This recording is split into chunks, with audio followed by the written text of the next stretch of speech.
think we're ready, Chairman. Ready? Okay, we're calling to order of the City of Las Vegas Building and Safety Enterprise Fund Advisory Committee. And it looks like we have all members are in attendance right now. Call to order. And we are in compliance with the open meeting law. Yes, we are. Okay. Public comment during this portion of the agenda must be limited to matters of the agenda for action.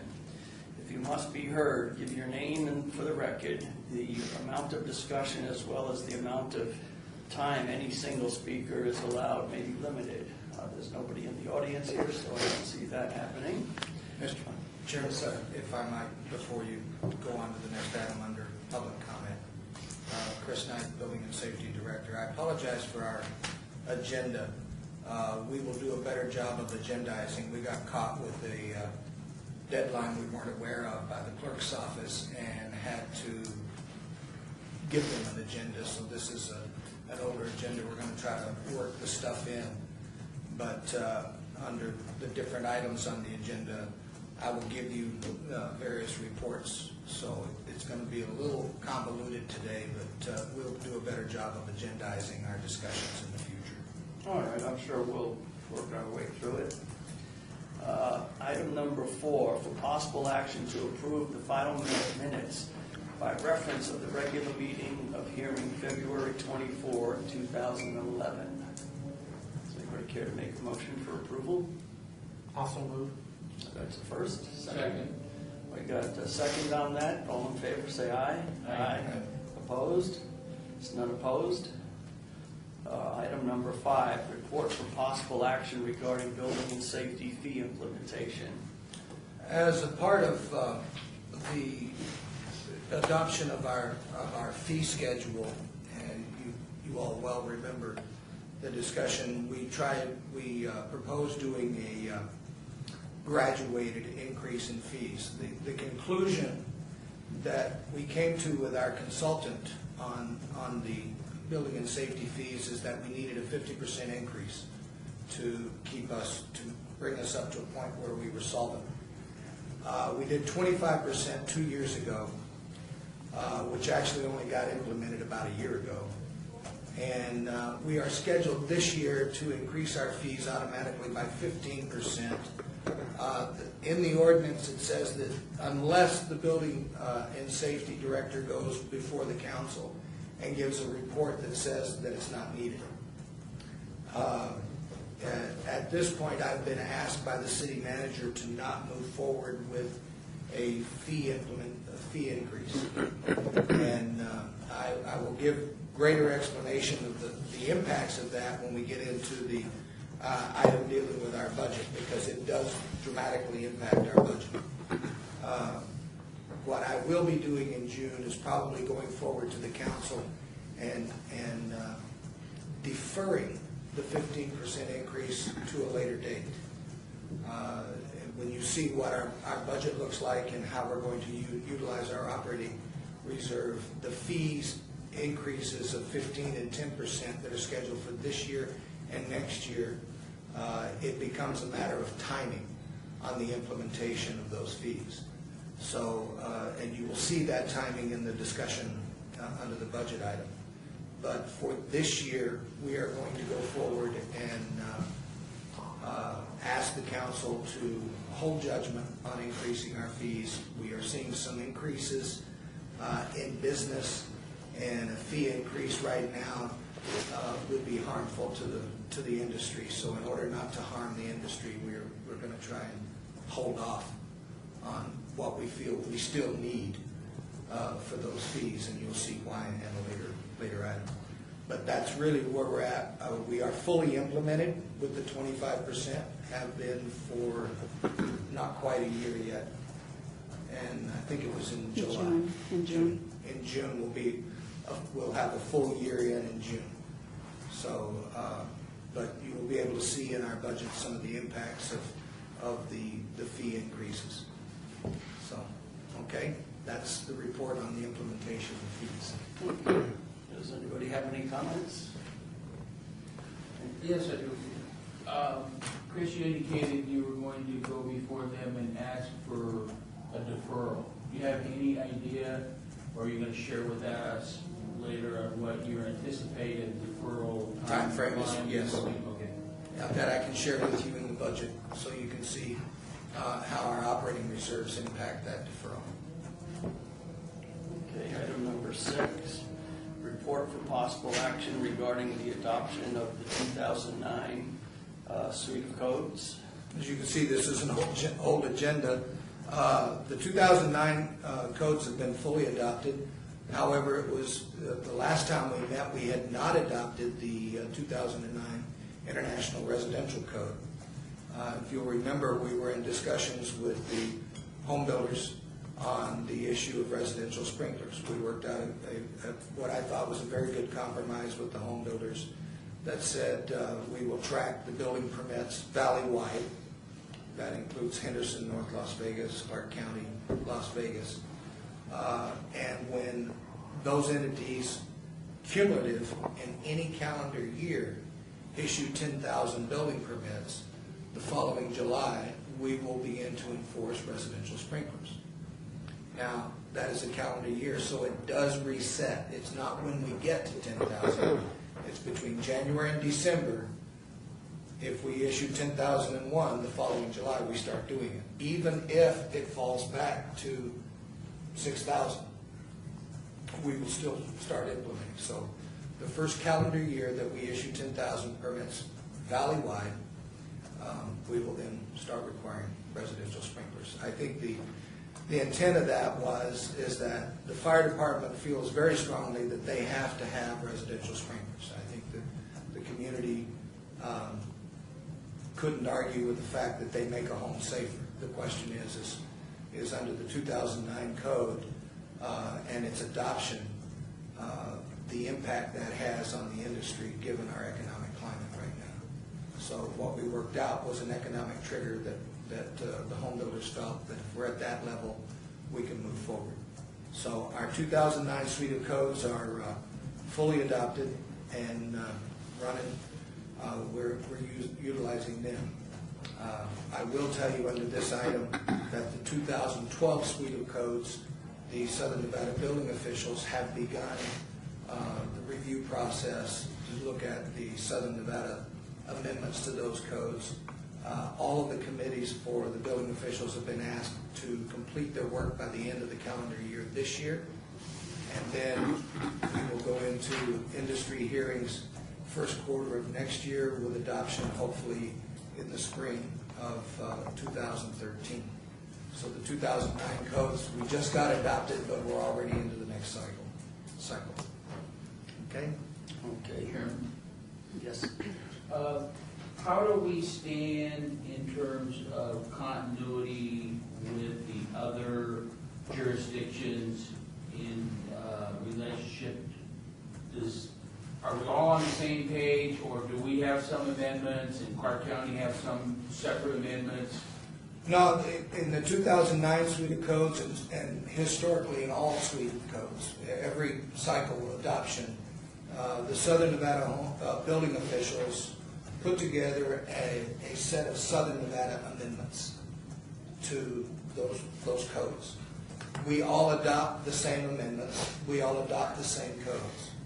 We all adopt the Uniform Plumbing Code instead of the International Plumbing Code. We all adopt the National Electrical Code in lieu of the International Electrical Code.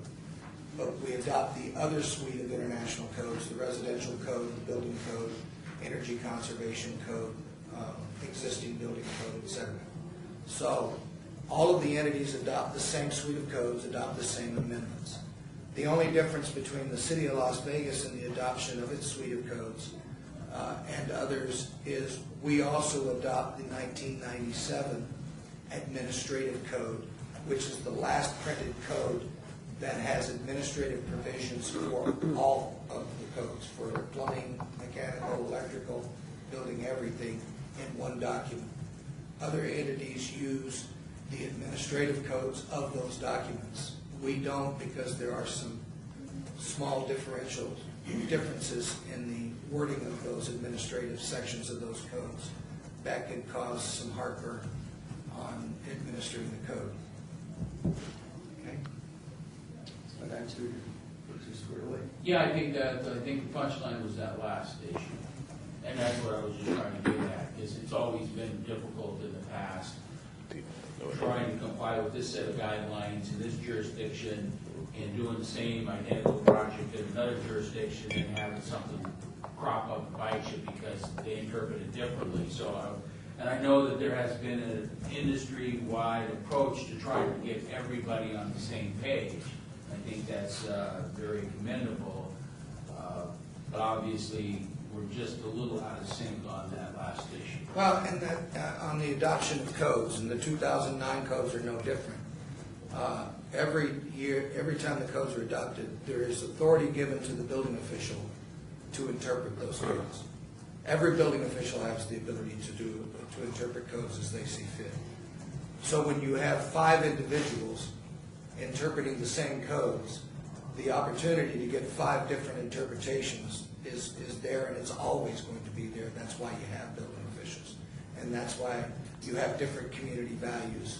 The community values in Henderson are different than the values in Las Vegas, for example. And you're always going to have the ability of a building official to facilitate development in a fashion in which he sees fit. In particular, alternative means and methods. When I first came to the building department, alternative means and methods in the city of Las Vegas were not accepted hardly at all. And they were encouraged in Clark County. Well, we've since begun encouraging them the same as in Clark County, so we're getting closer to the county. But each building official has that ability to interpret code the way that he sees fit, he or she. But that becomes more of a subjective issue rather than an objective. So Always. there's much greater area for discussion on a subjective issue. Right. Okay, item number 7. Report for possible action regarding the enterprise fund budget update. Okay, you have before you 3 documents. We have not met since this is going to be a budget update on last year, this year, and next year. Because we have not met in such a long time that I have to update you on the budget that we finished last year. And last year, the first document before you is of September 12th.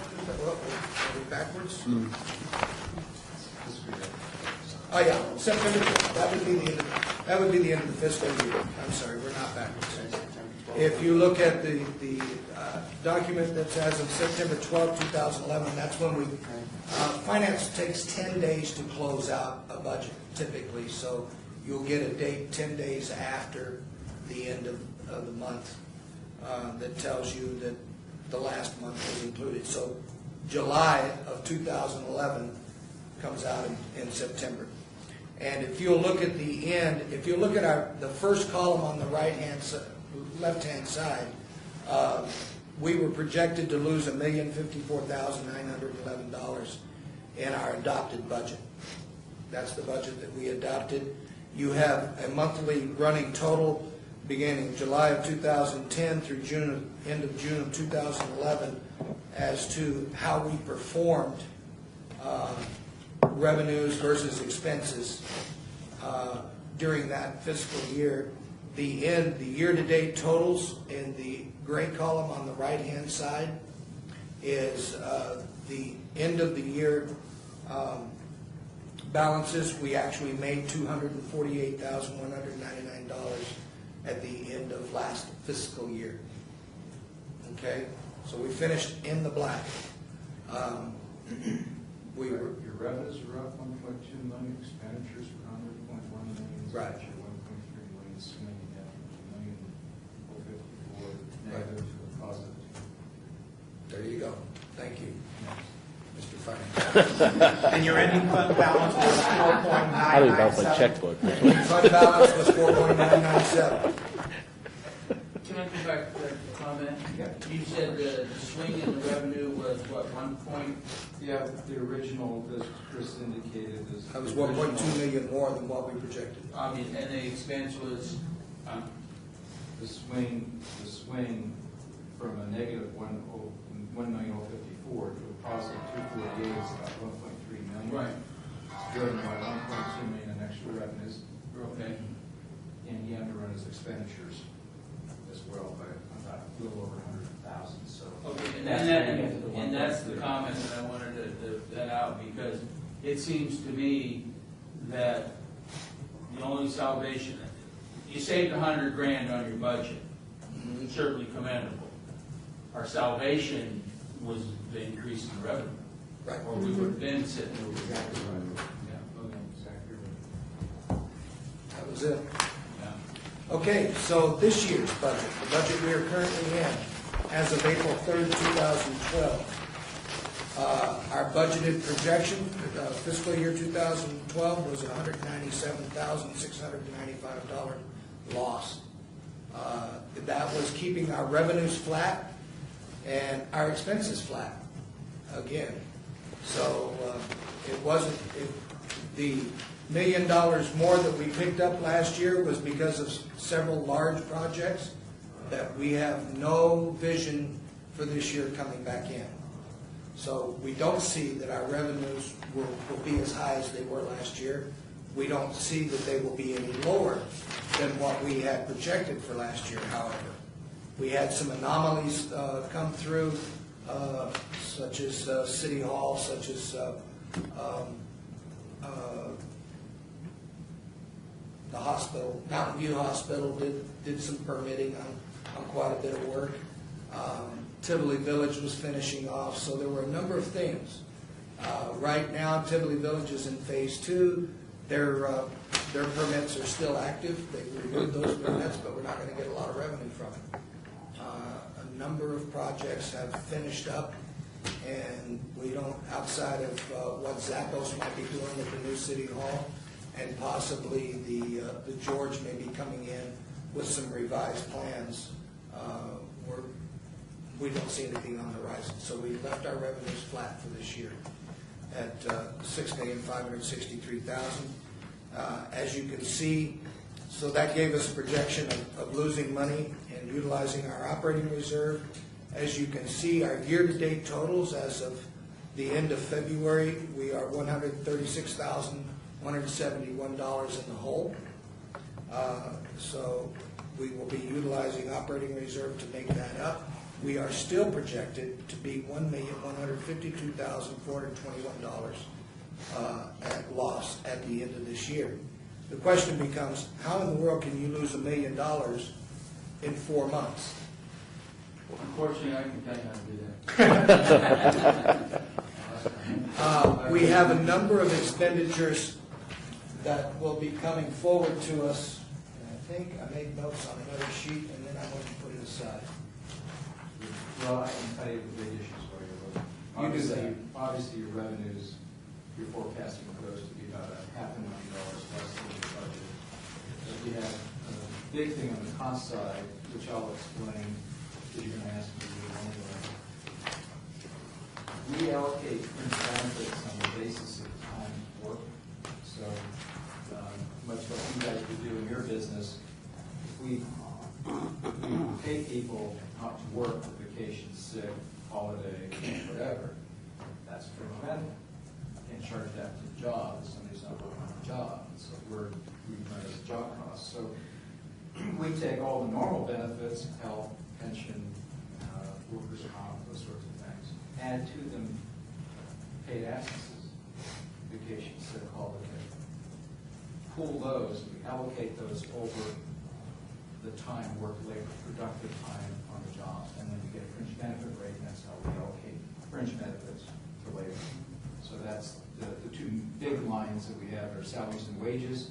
The budget was $3 million, benefit allocation $2 million. It's like a 67% allocation rate. A couple things have happened to us over the few years that's causing us to have to raise the fringe benefit allocation rate. One thing that's obvious has been that when the PERS contribution rate goes up, say 3%, the employees are required to pay half of that, which is 1.5%. The way that's done is we contribute the full 3% for employees, at a 1.5% reduction in the wage rate. So mathematically, fringe benefit pool costs went up with a cost of 3%, but the wage rate went down about 0.5%. Benefit cost pool goes up, allocation base goes down. When that happens, you have to have a rate increase. We did not do a rate increase for the last 2 times the PERS increase. We just absorbed it into the pool. The other mathematical problem that happened in January of last year, January of 11, was we gave our largest bargaining group, 1,400 employees, our general employee group, we bargained for a reduction in hours. So Chris's folks, theoretically, the folks probably weren't, but I forgot what they had to do with what you're doing now. But in general, we reduced the wage rate of the compensation 5%, but part of our concession was we continue to pay all of the benefits and invoke the ability under the state law to make the first contributions if they work the 5% there.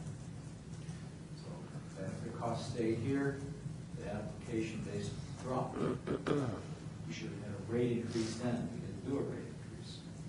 You guys know full well what happens when you don't do rate increases, when you should, you end up having a catch-up, as we've had here in our own rate. So we're having to increase over 3 fiscal years. We've done a partial adjustment this year, which is impacting Chris this year.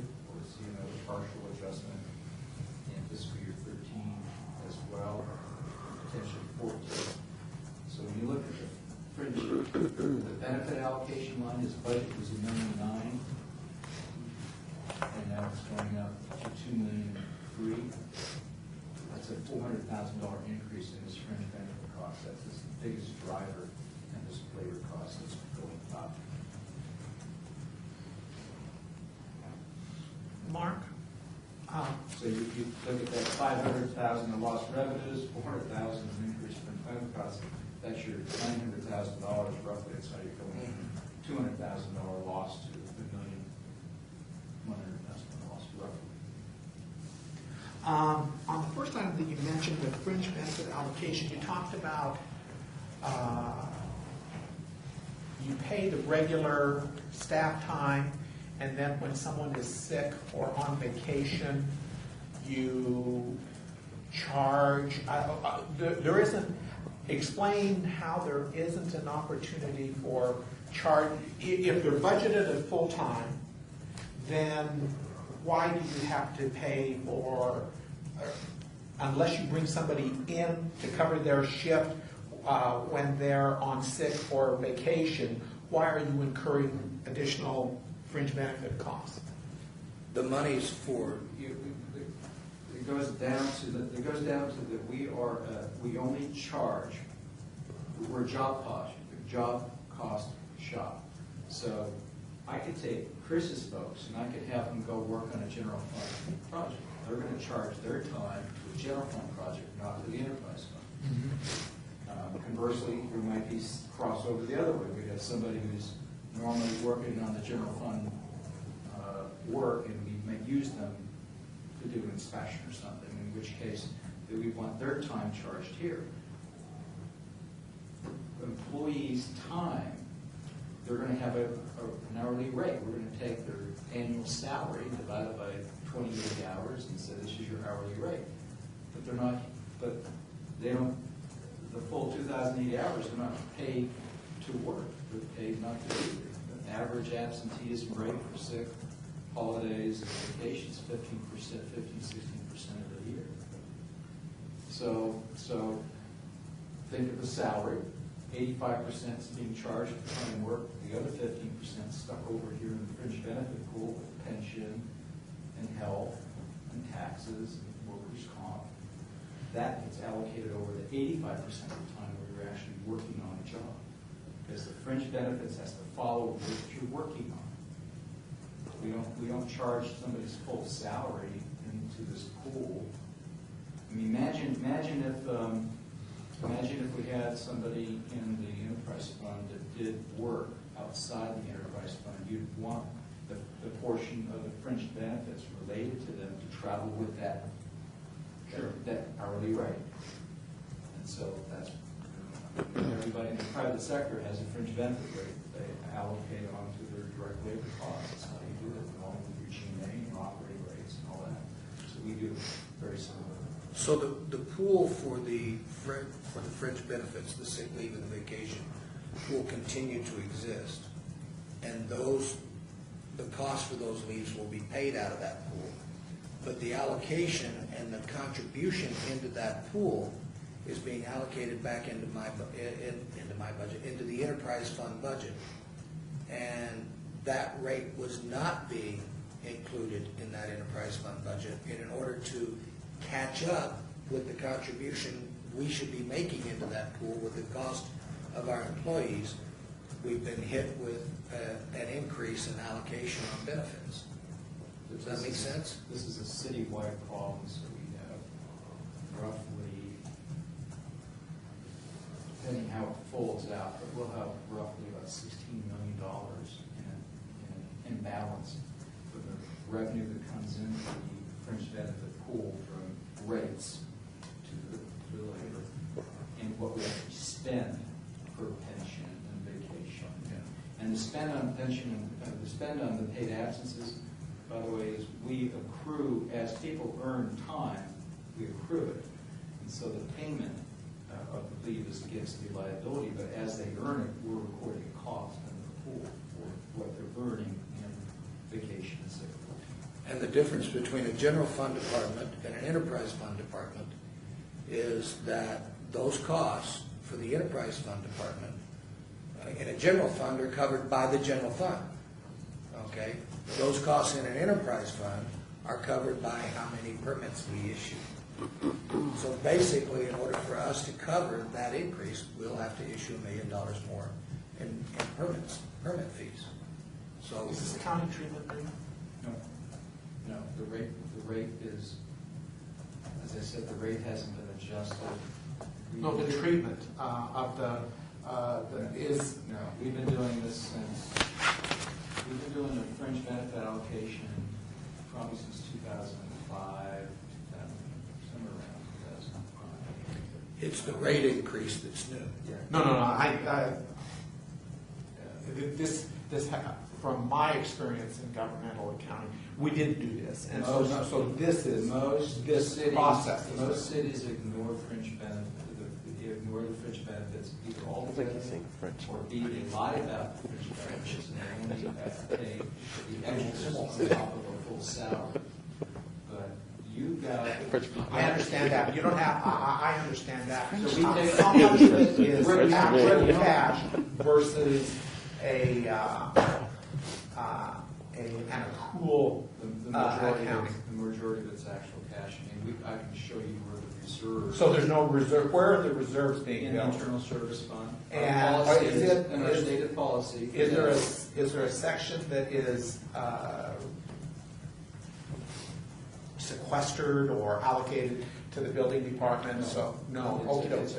But it is, the way we do our rates is by. That's fine. It's by bargaining group.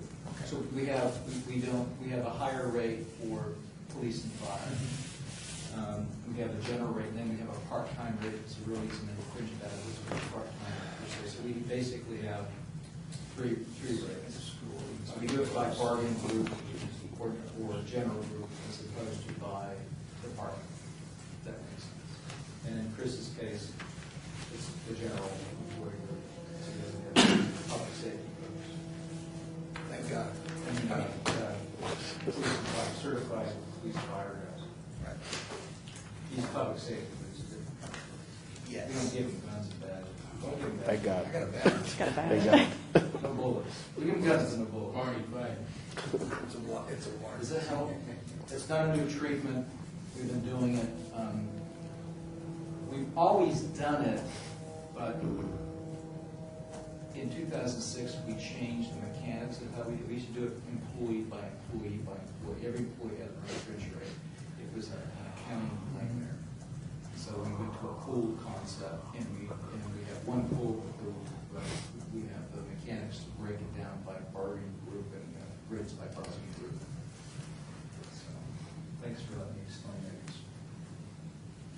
to Chris explain. was gonna make me explain it anyway. Yeah, you have to. All right, well, we're gonna move on to item number 8. Excuse me. Well, I gotta go to the next budget, Okay.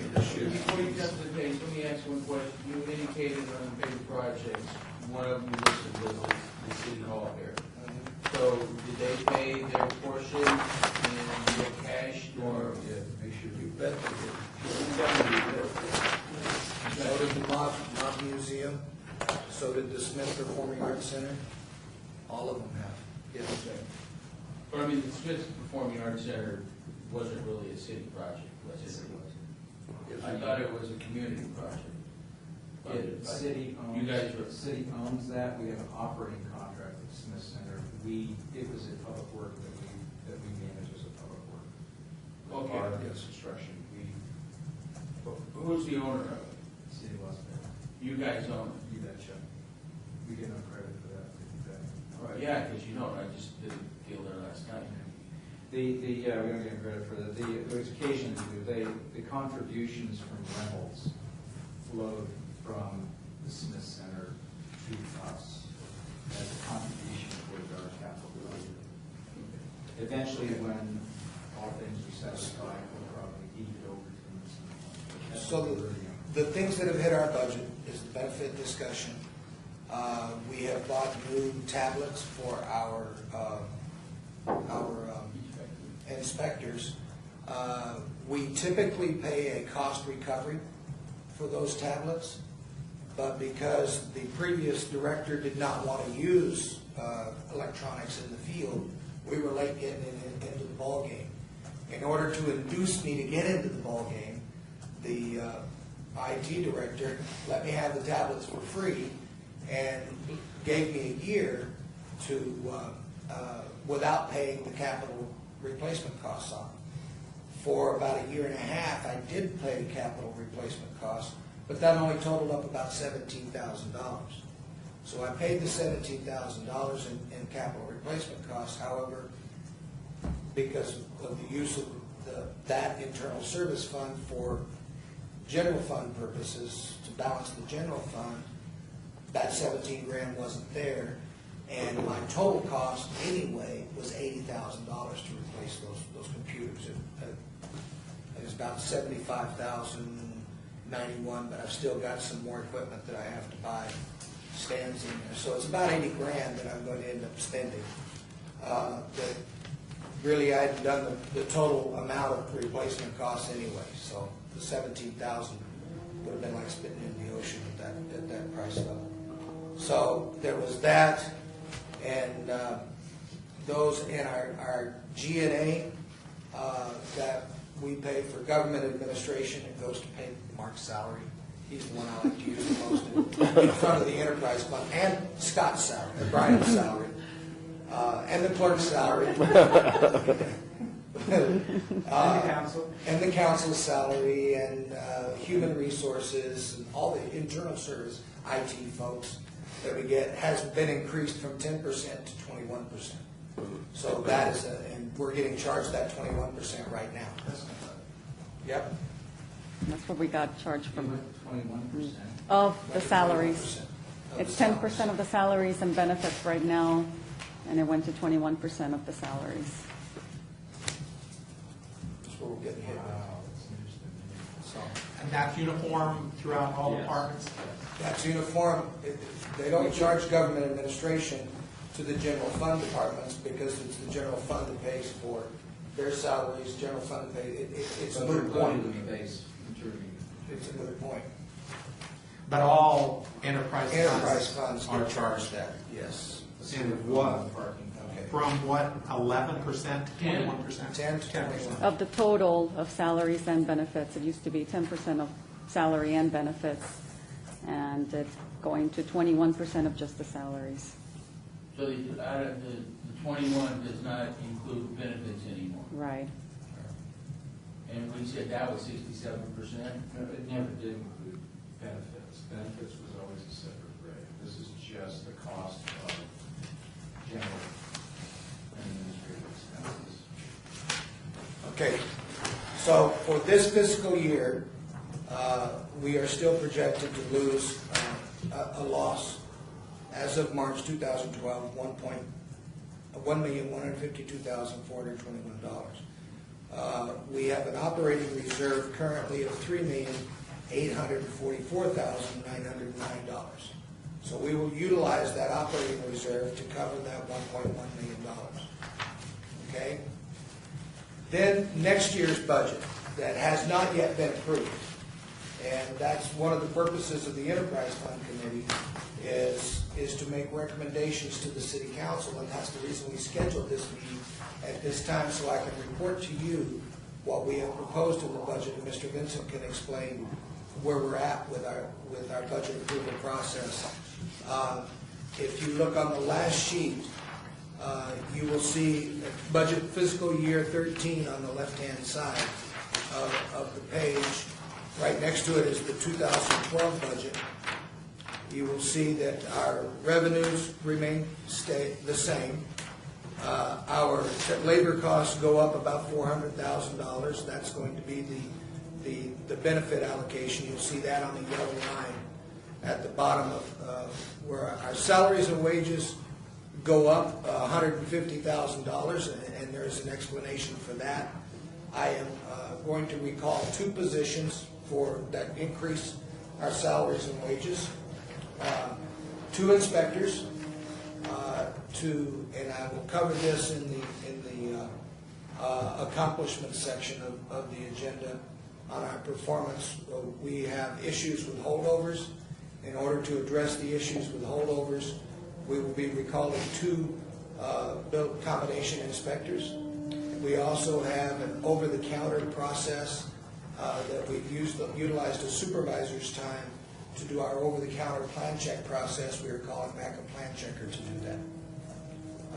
Those are customer service issues that in the accomplishment section, I will share that with you about how we're going to address those customer service issues. So our benefit allocation goes up. We are also proposing for plan check, what happens to us if we do get a large project coming into the city of Las Vegas. I have 5 plan checkers. If I get a large project that comes in, like another city hall, another Smith Center, a hospital, anything large, it will send my performance measures into the tank. I will not be able to provide you with a small tenant improvement with plan check because it will pull my plan checkers off of my normal list. So what we are proposing is to outsource the plan check for peak periods when we're not able to keep up with the workload. We have RFP out on the street right now. We're asking to do that. We estimate that will cost us $100,000. So that expense is in this next budget. And that is another customer service issue to make sure that we maintain service levels for plan review. Okay? So that's under other professional services. You'll see that increase. You'll see the facility charges actually go down. Capital recovery, PC applications, that all stays pretty static. And then there's the general government. Let me talk about that for a second. Okay. Now I see what's going on. All right. What they did is we used to allocate 10% on all labor costs, including fringe benefits. In 13, they're going to allocate the G&A only on direct labor charge. So that rate does almost double. But look at the change. You see, you're looking at a $30,000 increase from 532 in 11, 12, 564 and 13. Very minimal change. When you look at total expenses going from 6.7 million to 7.2, so it's a non-issue. 532 to 712? Yes, no, 532 to 564. So I'm looking at the wrong, so what I need to look at the last. The 712 is with his added positions. I'm sorry, I'm looking at the wrong column. 532 to 712, but he's got a growth in the budget from 6.7 to 7.4 as well. Yes. That's right. And Mark, is there I'm sorry. So that's what happened. a schedule that shows what the costs are, Yes. Show you the cost that we put into the pool and all the base, which is all the direct labor for all the city. so the allocated pool went from what to what? They changed the mechanics, so I don't know, but I can email that to you guys. Yes. Yeah, and what the, if this one went up a couple $100,000, then it's quite a bit citywide. I wonder what it is citywide, and then what are the, with all the salary reductions, what drove the increase? Well, salary reductions will not remain in effect in this fiscal budget. The 5% remains in effect, but the cost of living increases, the COLA increases, and step increases come back in, that were negotiated to be a 2-year hiatus, come back to us. Now, most of our employees are long-term employees and are pretty much topped out, but they will still get COLA increases. And that's where some of the expense in the labor comes in that we're now going back to salary increases for the classified employees. Let me ask a question. I mean, obviously, anytime you see something double, gives you a little heartburn. But I guess my question is, we as a group don't have any input on that. So it's really something beyond our control. Yes or no? What's the? Well, I'm talking about we went from 10% to 21%. It goes to the overhead. I can't do anything about that. I can complain, but I've got no place to go to address it. You can go to the city council, that's the purpose of the enterprise fund committee. Yeah, well, to say you don't have any control is probably overstatement. I mean, that's why we have this committee. But the first step is, as Jim's pushing, is let me understand what happened. Does what you're doing make sense? If it didn't make sense to you and you felt it wasn't fair, then I would think it'd be appropriate for this board to speak up and report to the city council that you don't think there's a fair allocation of these costs to the enterprise fund. So what Jim's asking is, give me an analysis of what happened, and I can email that to you, and then maybe in the next meeting, if there's need to have discussion about that, or clarify it, or complain about it, or whatever we need to do, then we can do it then, and then this committee then can make a recommendation. Or independently as members, you can provide your feedback to me and I will make sure the council gets it. But as far as this budget, I mean, that's one of the things that you're not going to control regardless of what you do in-house, what type of services you provide. That's nothing that you can control. I do not control that. I don't control the benefit allocations, the salaries and wages, the government administrative costs. The only things I control are discretionary expenditures, like the professional services, asking for more money in professional services.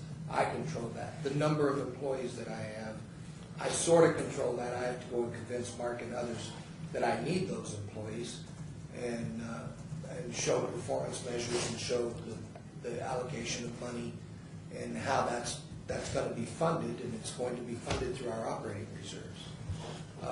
So that was why this budget, now you understand the issue with my fee increases, is without a fee increase, I am going to be utilizing operating reserves to cover the expense of those 3 employees, to cover the expense of the benefit allocations and the G&A and any other. Now the professional services, I'm hoping to negotiate a percentage of our normal plan review fee on that. So while I show that as an expenditure of $100,000, it's really just going to be a loss of revenue of $100,000, and I will preserve a percentage of that money where I won't actually be providing service. So it's a win for me. And you provide the service. For the enterprise fund. So those kinds of expenses special department supplies, electronic upgrades for microfilm backup. There is money that I'm having to expend in this year's budget. We have microfilm records. We have one set of microfilm. That does not have a backup. It's about $130,000 to create a backup. If we lost that set of microfilm, water damage, fire, anything, those records would be lost forever. So we're creating a backup, and because it's my record, it's enterprise record, we're paying for it out of the enterprise fund. So I'm having to back that record up as well. So those are expenditures that I control, because I can say, no, I don't want the backup to the record. But that's foolishness to not have a backup to a permanent public record. So those are the things that I control, and I make the decisions on the customer service things. The benefit allocations, the government administration, Mr. Vincent makes those decisions. Well, then we just have the tar and feather, man. That's secretly what I was hoping you would do. It seems to me that's what's driving this negative. It's the Yeah. things that you can't control. Well- It's being distributed to you by the government sources, okay? That's kind of where I wanted to go with that statement. Now, are we dictated by the law, the legislature formed this, of what our fund balance operating ratios are required to be? Yes, I can't exceed 50% more than 2 years in a row. Thought I remembered. Understand, and here's where Mr. Chachas and I may end up in an argument. Last year, I exceeded 50%. I am projected at the end of this fiscal year, in the end of June of this year, to be over 50% of my operating reserve. Once again, that's 2 years in a row. I am going to be $200,000 over 50%. I can guarantee you next year I won't be over 50%. Because my expenses are increasing because of the makeup, because of the rate increases and everything else at an alarming rate. I am being tasked with paying, there's a parking lot that we have to build adjacent to the atrium building, that I will be charged a proportionate share of the cost of that parking lot if I have 23 vehicles that belong to the enterprise fund, and the parking lot is to park the city vehicles in it, so that we free up more parking for our customers in our parking garage. I will be charged a proportional share of that parking lot. That will happen yet before this year is out. So my guess is I may be under, or right at 50%, because that $200,000 is clearly going to get eaten up by that parking lot project. It's a matter of timing of when that's going to come. So the timing is coming now, and I'm having to utilize operating reserves, which, again, if you'll go back to our fee study, Mr. Chacha says, well, if you're not at 20% of your operating reserves, don't increase your fees. Okay, and I said, well, the state allows me 50%. He said, I don't care. I want you at 20%. Well, I'm moving towards your 20%, Jim. And I'll get there pretty damn quick. Let me make it clear. It's the law that says that, not Jim Chachas. The law says 50%. As a maximum. As a max. And then it is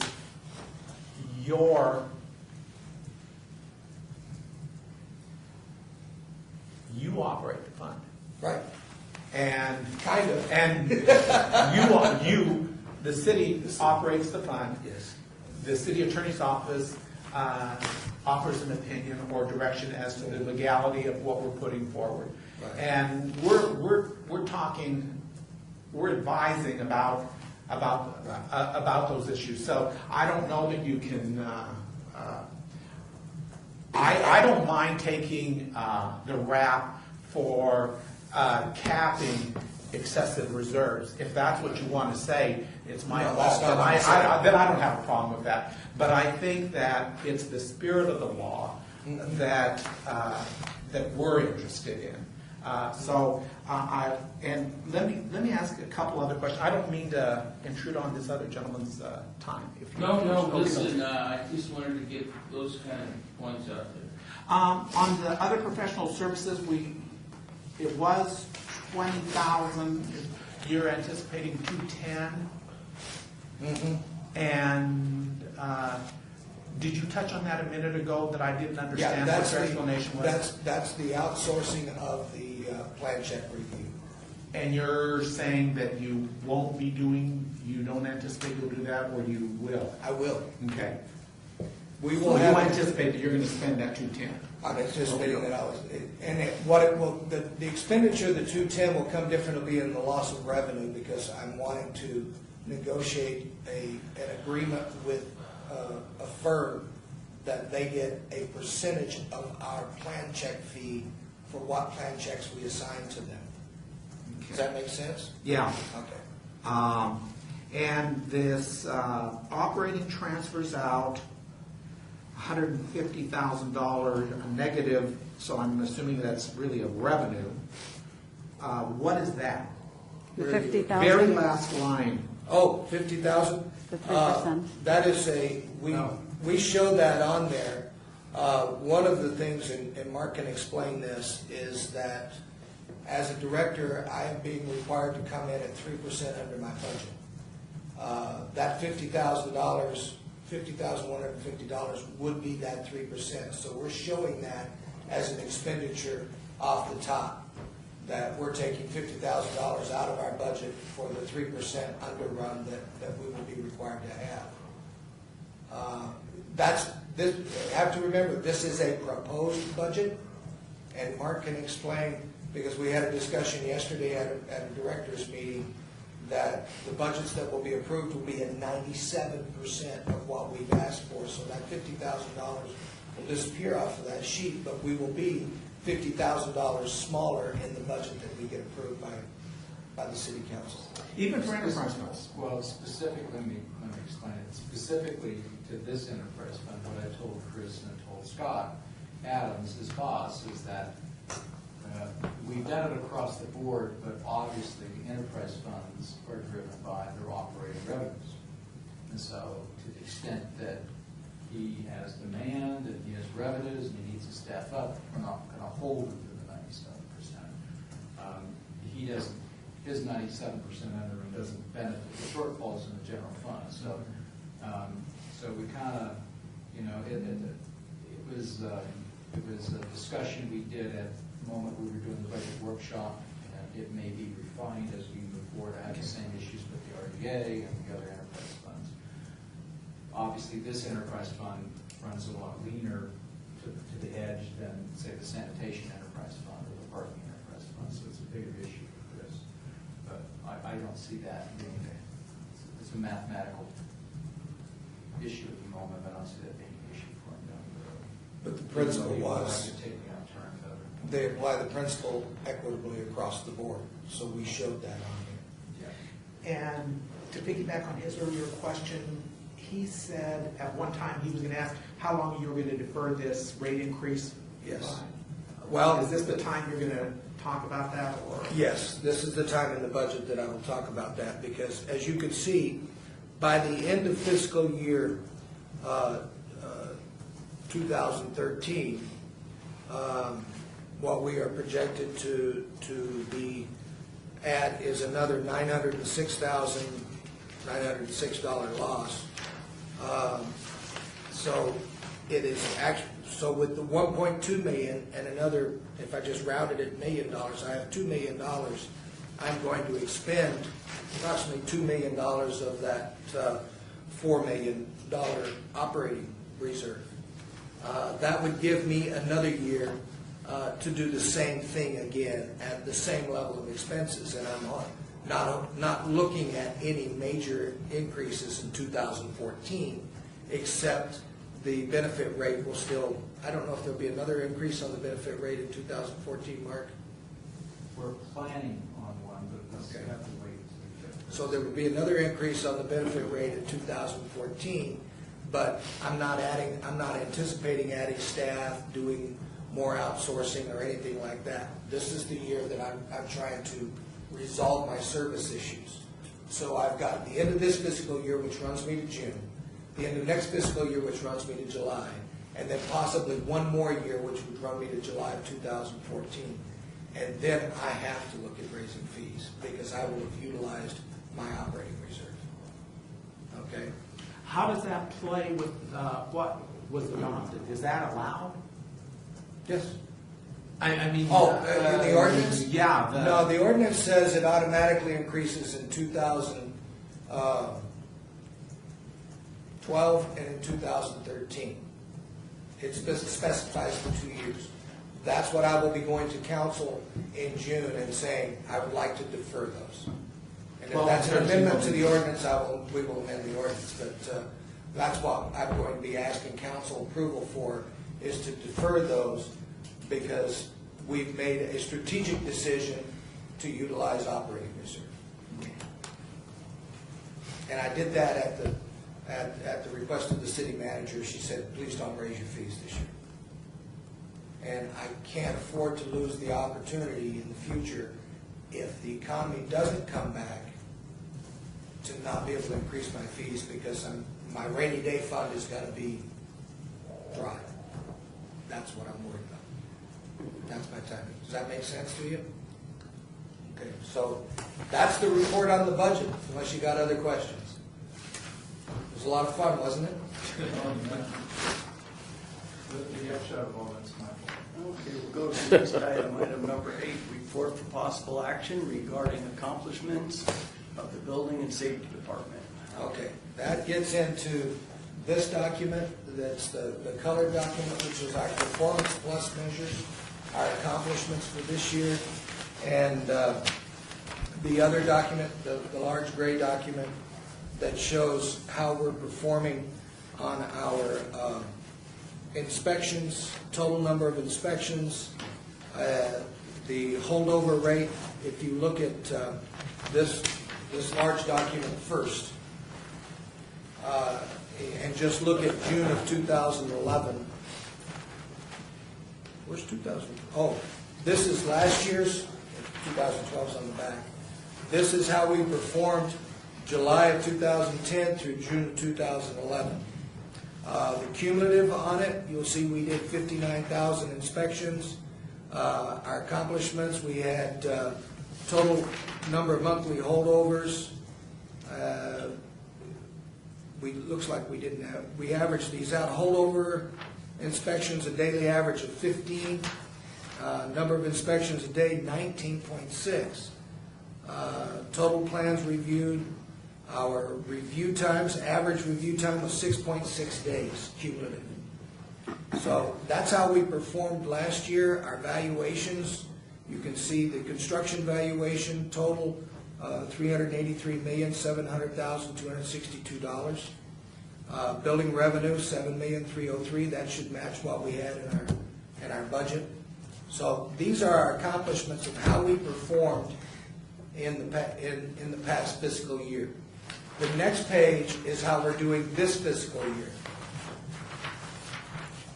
And you can see cumulative to date that we're average, still our holdover inspections daily average is 26. If you just look at the month of March, this past month, we had 36 holdovers on a daily average. Those holdover averages are coming as a result of the 4-day work week. We have full staffing of inspections Tuesday, Wednesday, and Thursday. Monday and Friday, we're half staff on inspections. We are averaging on Monday and Friday, instead of 36, we're averaging closer to 45. But because Tuesday, Wednesday, Thursday brings that average down. In order to address that, you saw in my budget then a proposal to bring back 2 combination inspectors. Those combination inspectors I'm going to bring back on a 4-day work week, the same as everybody else, but the 4-day work week will be Friday, Saturday, Sunday, and Monday. That does a couple of things for me. It begins to address with 2 additional inspectors on Friday and Monday, those holdovers on Friday and Monday. And it also begins to provide for folks who have single-family homes who have to open up their home in order for us to do an inspection, such as a water heater, water softener, patio cover, swimming pool, stuff like that. that they can get those inspections on Saturday and Sunday when they are home. They don't have to take off a day of work to get that inspection from them. Okay? So that brings me the equivalent of doing inspections 7 days a week. So at the same time that I'm utilizing my operating reserve for my expenses, I'm increasing my customer service. And I'm trying to resolve customer service issues with holdovers on inspections.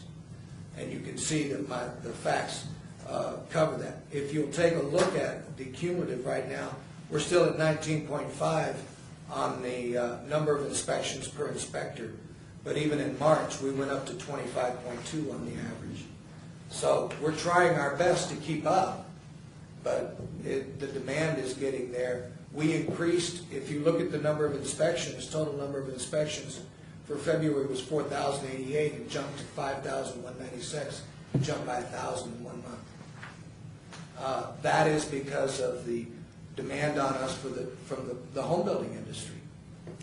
It is beginning to show signs of improvement. We don't know how long that will last, because we think that might be because of the foreclosure market. The foreclosure rate has slowed so much that those investors that were investing in foreclosures have moved into the new building market. As soon as the foreclosure market opens up, will they go back? We don't know. We're waiting to see. So that you can see from our performance on here that I have some performance issues. You'll also see on our plan review average time for March of 2012, 4.3 days, down from the 6.6, and our cumulative total is now at 5.5. We are holding our own on our plan review, but that's because we're not getting major projects. If we get a major project in, we're going to be dead meat. So that's the reason for the plans examine. Those facts are borne out by this document, which is a document that we report to city management every quarter as under our accomplishments for the building department. We have a line of business: inspections completed within 24 hours of request.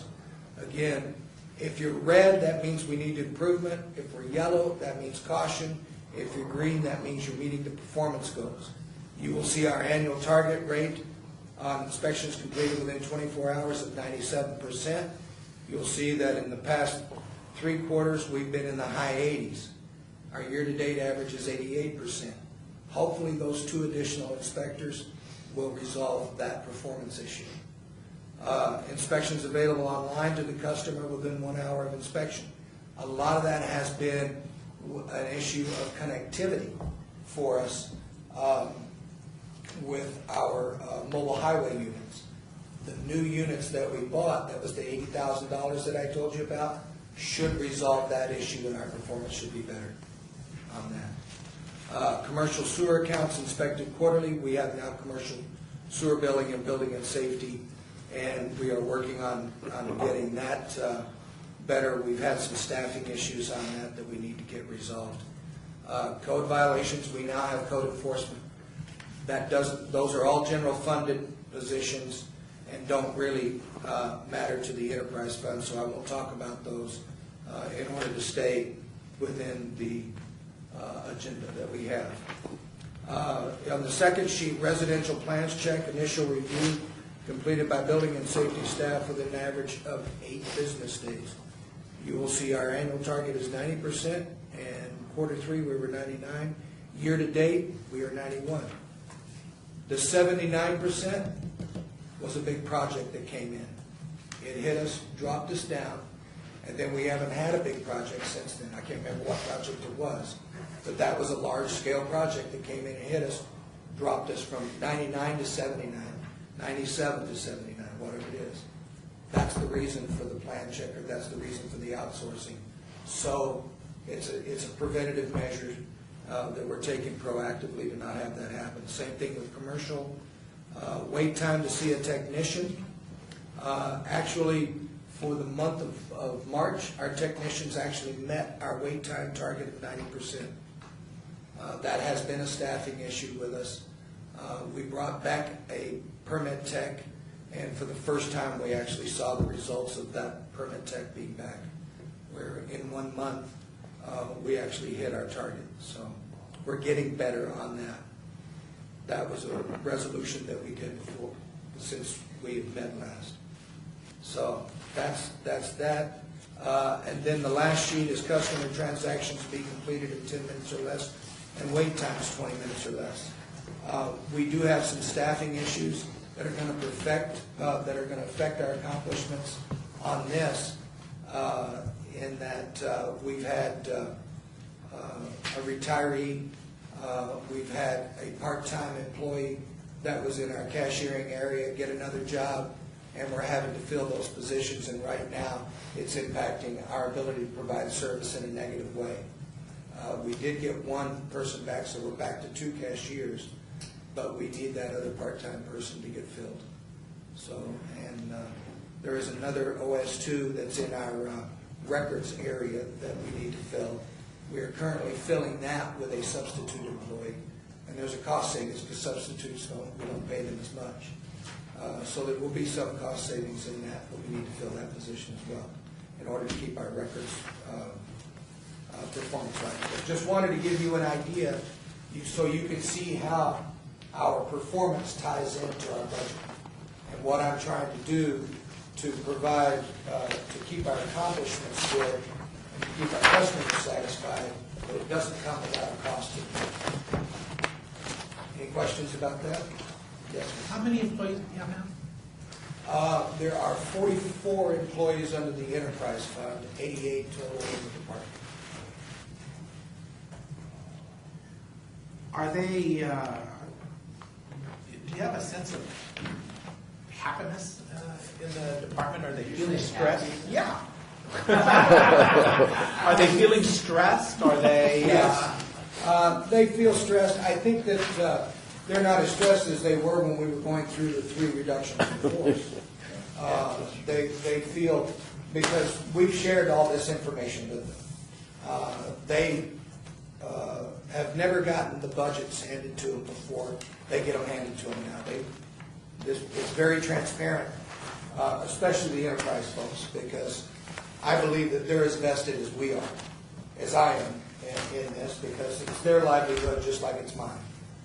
And I think that there's a sense of confidence that we're headed in the right direction. Not everyone agrees with the direction that we're headed in, but we do have a sense of direction, and they know where we're headed. I have shared with them that I want to be the department of choice in Southern Nevada over Henderson, Clark County, and North Las Vegas. I think we're getting feedback from our customers that shows that that's happening, and I think they like that, and they are getting kudos from our customers, and the positive customer feedback for them is making them, I wouldn't say happy.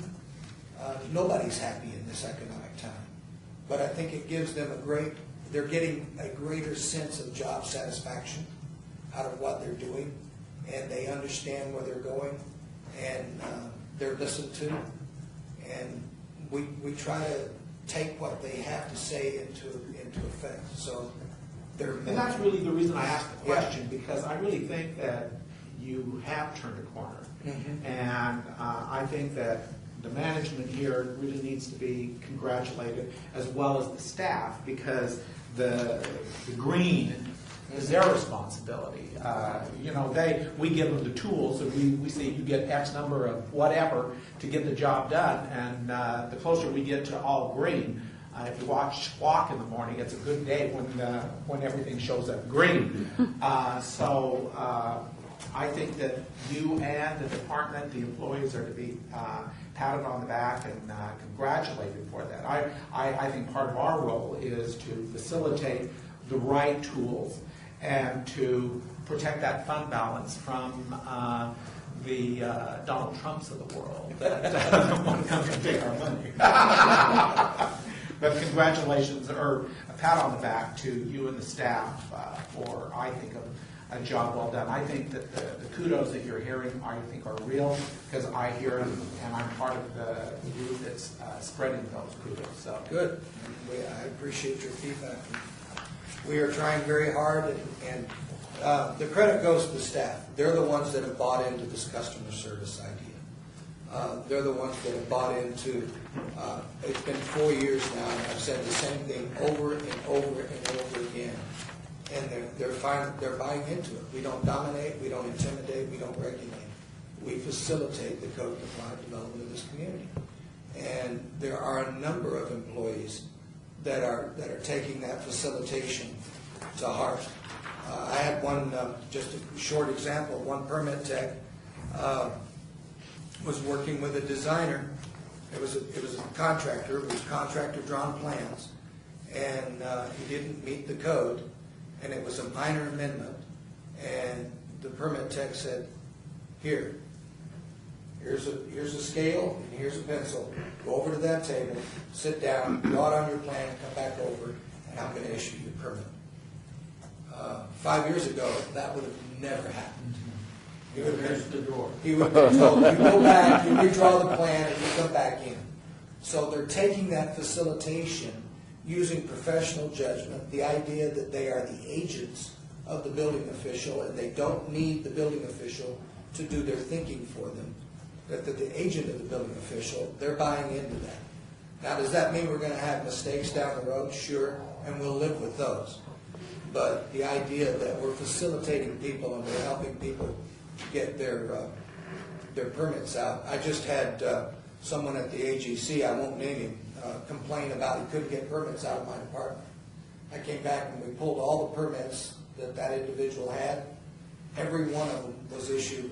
The last 6 he brought in were issued in our over-the-counter thing, same day. The other 15, one took 2 days to get reviewed and get issued. All the rest of them, and he was complaining he couldn't get permits. So the more we do, the more is expected. We're kind of like the old joke, and this is way off agenda. I had a friend that was a public works director, and his son came home one day with 4 Fs and a D. And he brought his son in and he said, how do you explain this? And his son sat there and he thought for quite a while, and he thought, and he finally just looked at his dad and he said, I guess I spent too much time on one subject. So that's kind of how we feel. It just doesn't matter. We're spending too much time on one subject. We just can't get it right. Is there a little bit of, and maybe actually a question for you guys from the business perspective. Is there a sense that people recognize that there are actual different jurisdictions, or do they kind of wash us all into one big pot of government bureaucracy? No, I think there's becoming more and more of a recognition. I think that the Kirchhoff study revealed that people were actually applying a premium, like a 20% premium to projects that they did in the city of Las Vegas. And we just got some feedback from a contractor that said, yes, that was true, I did that, but today I don't do it. And the contractor said, my preference was to do business in Clark County first, Henderson second, Las Vegas third, North Las Vegas fourth. That same contractor said, my preferences now are Las Vegas, Henderson, Clark County, then North Las Vegas. So I think they realize the differences and the people that are actually, and recognize the people that are actually trying.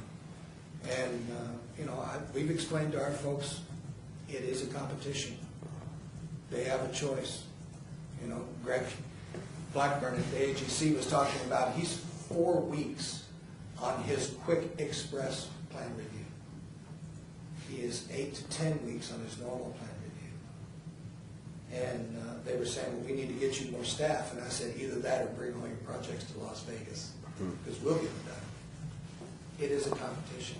It is where can you go to get it done and get it done quickly.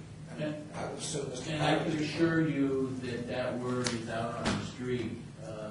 Brokers, obviously it starts with them, and they get the scuttlebutt from the builders, but the brokers are tuning in because they don't get funded on their deal till the project closes. So I can assure you that if you go to a certain community in this town right now, you will wait, and you will wait, and you will wait till that project gets permitted before you can close and get paid. And they are actively, certain places in town had cheap dirt. Now we all got cheap dirt. You know, seriously, and that used to really drive things in certain directions. Well, it doesn't anymore, it's service. Where can I get it done quickly? I can actually fund a project today, which has been difficult the last 2 or 3 years. So if I can fund it, where can I go to get it built as quickly as possible? And those things are becoming more and more important every day, and the word is out. And we want Las Vegas to be the place you can get it done as quick as possible. Well, and just since we're on this philosophical bit, I mean, what I'm proud about with Las Vegas is they haven't taken this up just for Chris's department. I mean, Scott's really pushing all of the development services groups, challenging them all that service and time is the biggest issue. The faster we can get things approved in all the development departments, the better off the community is. Because time is money for you guys, and that's really what drives all of this. It's good to hear that after 4 years, some recognition, and we just need to continue. And I will go on and second your statement about congratulations for what you've accomplished. Thank you. So that's the agenda, Mr. Chairman. All we share with you. Item number 9, report for possible action on the date and time of the next meeting. I guess the question becomes, after what you've heard, do you want time to absorb this, and as Mark suggested, maybe have another meeting before our budget is finalized? Or do you want to just provide me with any comments you may have that I would share with the council, or where do you want to go from here? Probably do a short one just before the budget's finalized, I don't know, whatever. Yeah, no, I still have significant heartburn about the allocation. I mean, I'd like to see something on that, and I don't know that I'm really capable of intelligently analyzing that. And I would probably defer to Jim on that, but I'm telling you, anytime you see a double budget bust, I got heartburn. What's the timeline on the budget? I think. Well, went from 10 to 21. No, I'm asking. We changed the allocation basis. Yes. By the next meeting, Candace Falder may be appointed as the Okay. member of this committee. That would be, but I'll be here, and it might be a good before. When is the budget to be finally adopted by council? Well, it'd be in the second Tuesday. So you May. probably would want to meet.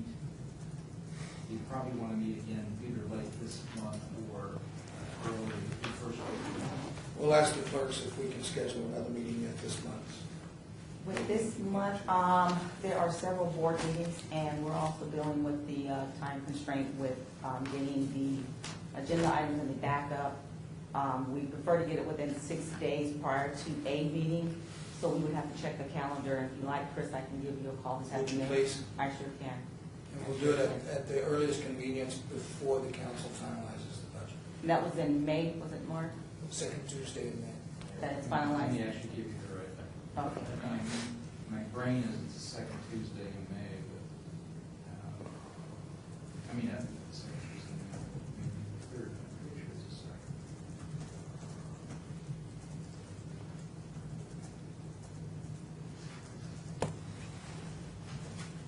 Anything you want to say, Brian? No, I'm good. Good job, Mr. Knight. Unless we're looking this up, I'll end it It's with that. May 15th.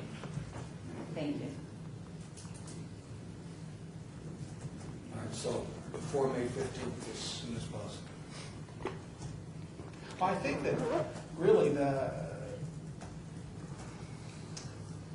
I don't know that we can affect anything. I don't think we can. So I don't know that we need to meet necessarily within that timeline.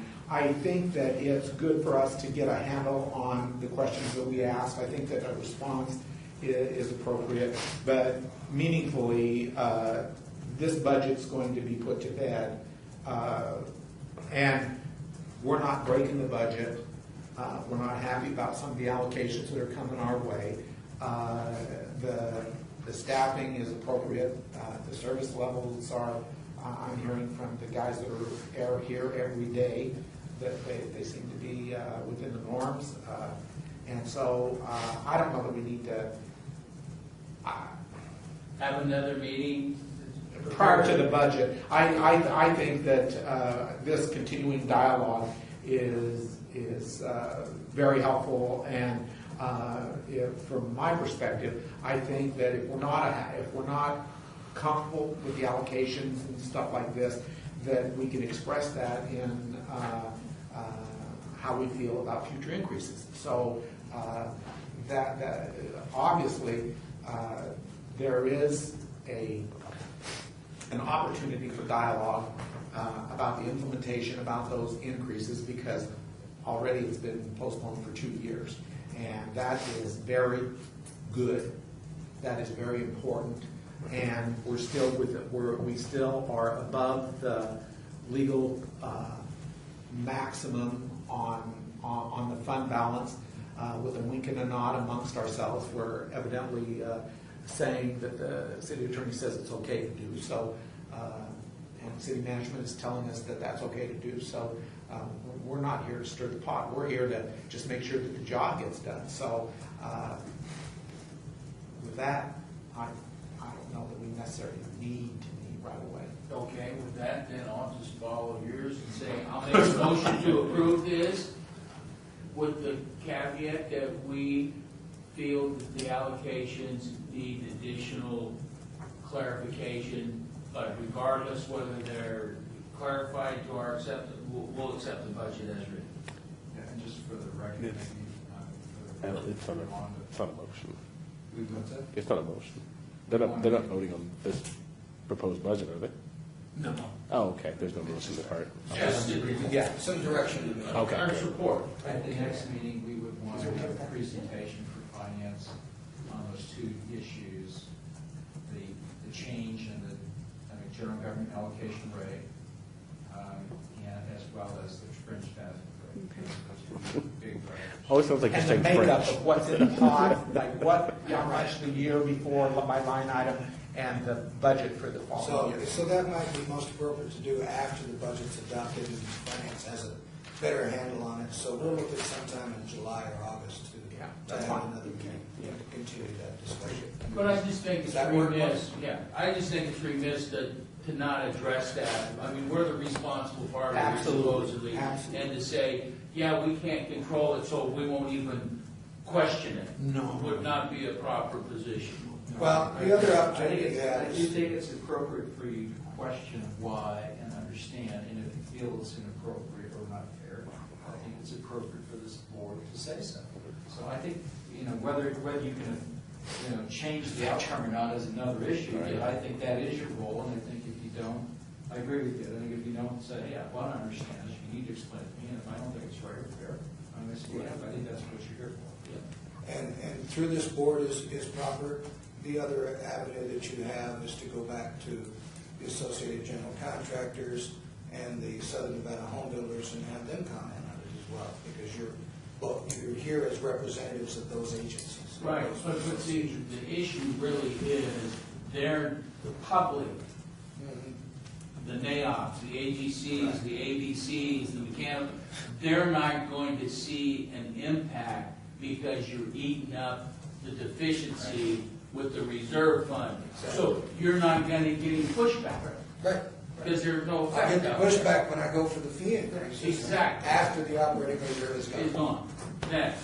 And that's when I should go for fee increases. That was your point at the last meeting. See, I'm not criticizing you. That I'm was not, your I never point said gone. last- I know. I said within the 20%. legally allowed Right. range, Anyway, All right. Jim, Chris, Okay. like that as banter, same banter all the time. I have it everywhere I'm going. I think we beat the next meeting topic to death. Okay. Okay, go to our favorite item now, item number 10 is citizen participation. There is none, so It is. at that, I will go ahead. Does anybody have any comments they care to make, or you've already made them? Adjourned. Everybody Thank you. dismissed. Good